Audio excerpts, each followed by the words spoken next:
how in the world do we break through this this barrier of ignorance? Well, we have the internet. We have we do have indie media. We have a lot more ability to get the information out than we've ever had before in world history. Now, in some areas or countries I go to, there's much more of a social network, and it's kind of the drums in the jungle passing this information around. So when I go to Japan, I never have a speaking agenda. I just fly there, and people start contacting me, and very quickly my speaking tour for a whole month is filled up.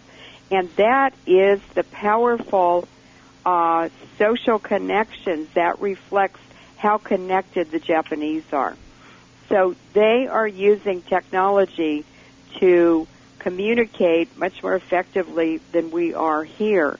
In Hawaii, there's also a very, very good social network because Hawaii's really not America. It's really a lot of Pacific Island nations who went there to sort of work as slaves in the sugarcane and pineapple fields. And they have their own social network, which they've maintained because they can't survive unless they have one. So we live in a culture as white people where we are isolated, alienated, defaced, and silenced, and we simply have to refuse to be victims. And I really have to say victimization in America is more American than democracy. And one day I had this epiphany and realized that, and I said, well, I'm not anybody's victim, and I never have been since then. I need to take a quick break here, just a second, and say that this is KHEN LPFM Radio 106.9 Salida, community-supported radio. And again, it's streamed on the internet at khen.org. And you're listening to the program Truth Quest with Melody and my co-host, Dr. Eric Karlstrom. And our guest tonight is Leuren Moret. And the views expressed on this program are those of myself and or my guests and do not necessarily reflect the views of the KHEN staff, volunteers, or board of directors. Okay. Well, if I could jump in, Leuren, we were talking about Maurice Strong, and I was trying to remember some of his many affiliations, which could fill up a book or two. But just in a little website that I've got about the whole Lexam drill play here on the Baca National Wildlife Refuge, I did a little research on this, and he wears many hats. He's a Canadian industrialist, but also claims to be an environmentalist, and he's certainly a globalist. He was a trustee of the Rockefeller Foundation and the Aspen Institute, which turns out to be directly under the control of the Committee of 300, if you ask Dr. John Coleman. He's been vice president of Dome Petroleum in Canada, president of Power Corporation in Canada, head of Petro-Canada, Ontario Hydro Canada, Ajax Petroleum Limited, Alberta Gas Company, Ontario Hydro. Ontario Hydro is North America's largest utility, which he's been started to privatize in the 90s. Canada Development Investment Corporation, Baca Petroleum Corporation here in Colorado, Baca Resources, MF Strong Management, International Energy Development Corporation, and then again with this San Luis Valley, he tried to take out the water with his American Water Development Incorporated, or AWDI.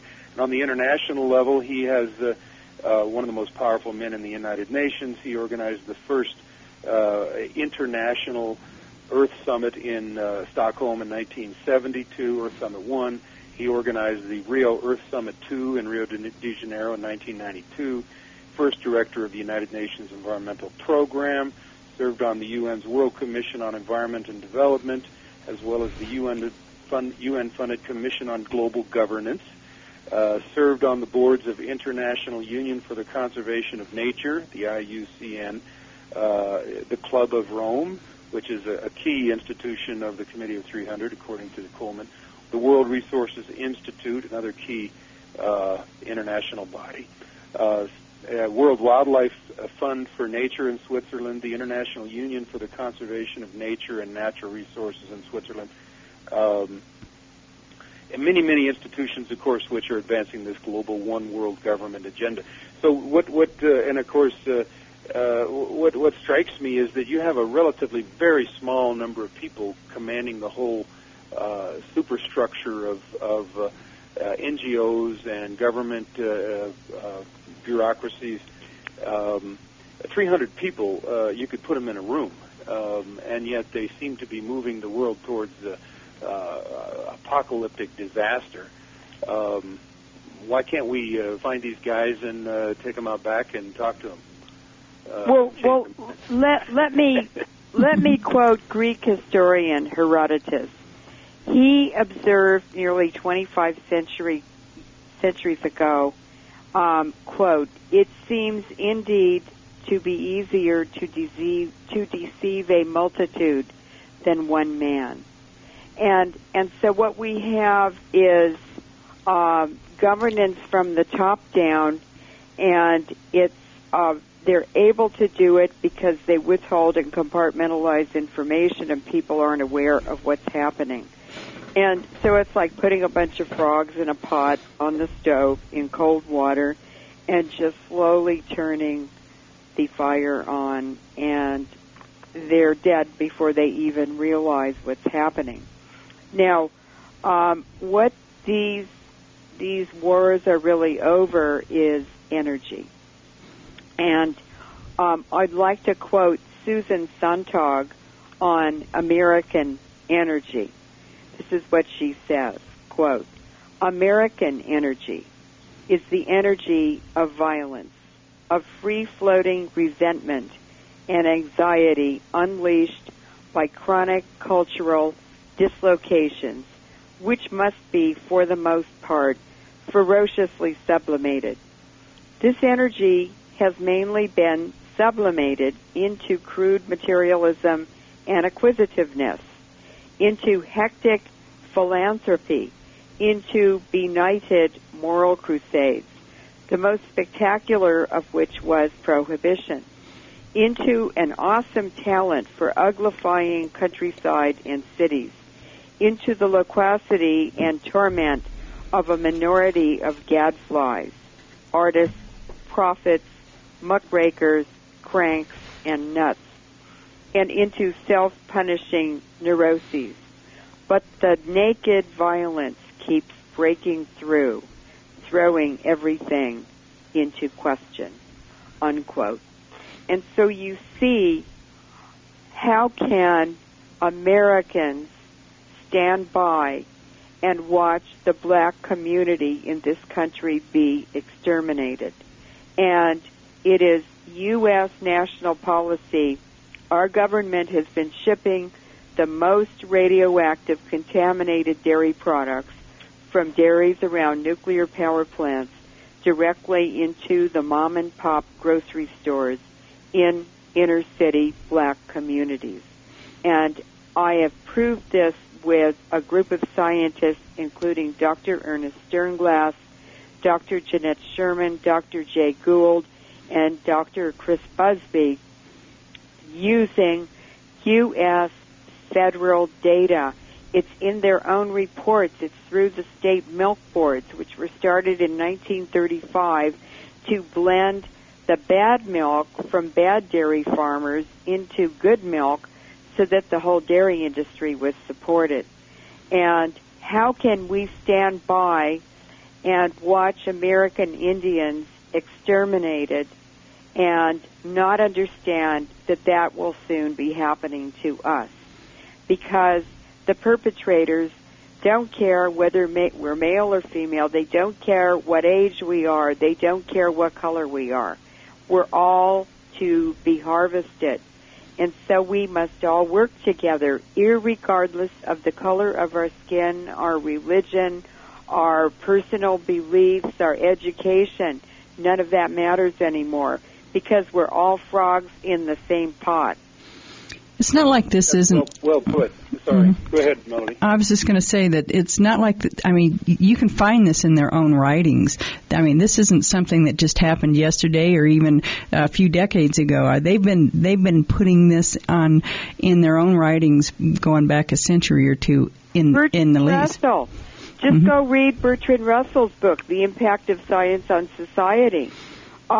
He was talking in the 1930s about sterilizing 70% of women in the United States and England, and the need to depopulate and exterminate.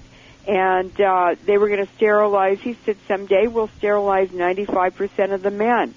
And the women who are fertile will be expected to reproduce from the age of 18 until they're 40 to produce, and I'm quoting him, cannon fodder for the endless wars.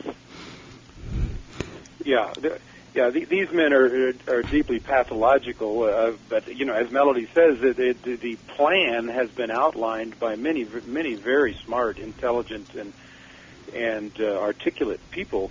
H.G. Wells among them with his New World Order, etc.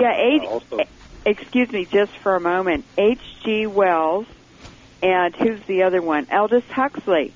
They were they were contracted by the Rothschilds to write the books that they wrote. They were told what to write.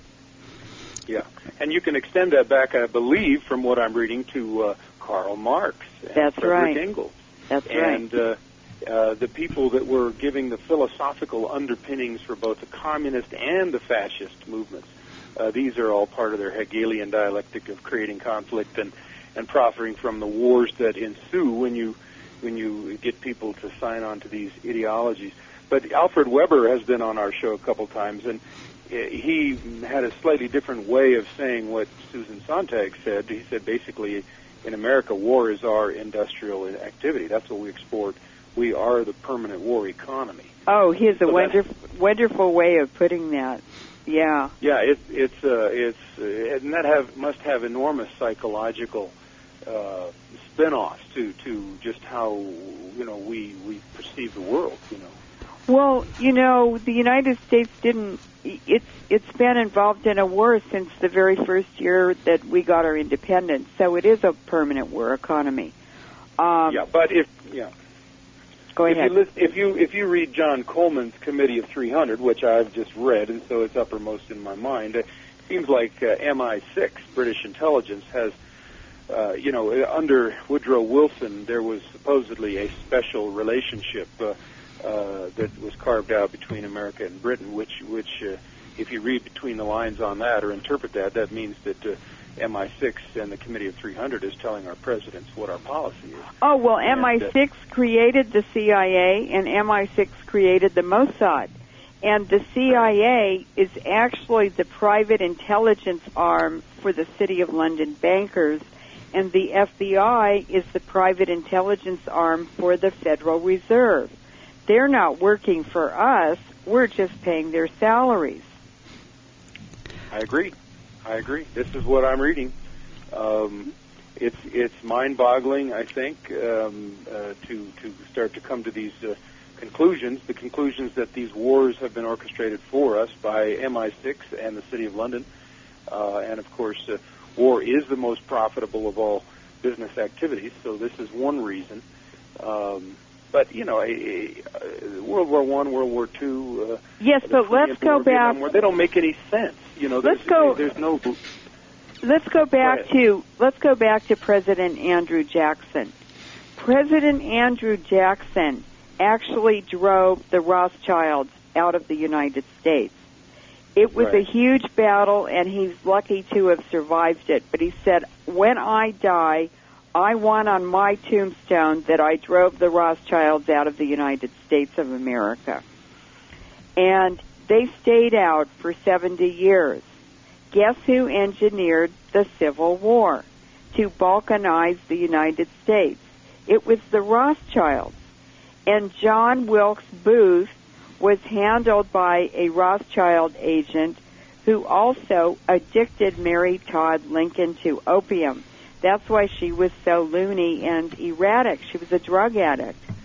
But Lincoln knew that he could not win the war and keep the United States united without help from external sources, because he knew the British would interfere.